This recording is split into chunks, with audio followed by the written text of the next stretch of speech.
ধুনট কাজীপুর রোডের বেলকুচি নামক জায়গা।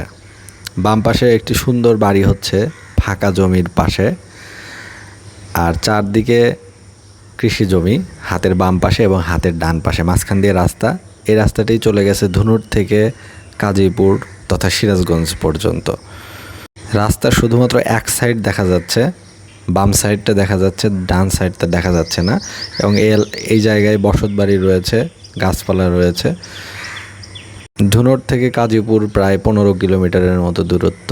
ধুনট হচ্ছে বগুড়ার পূর্ব দিকের শেষ উপজেলা, আর সিরাজগঞ্জের কাজীপুর উপজেলা হচ্ছে শুরুর উপজেলা। ধুনট বাজার থেকে এই জায়গাটির দূরত্ব প্রায় 1 কিলোমিটারের মতো। এই রাস্তায় কোনো রুটের বাস চলে না। এই রাস্তায় CNG, auto, van, motor bike, ছোট যানবাহনগুলো সাধারণত দেখতে পাওয়া যায়।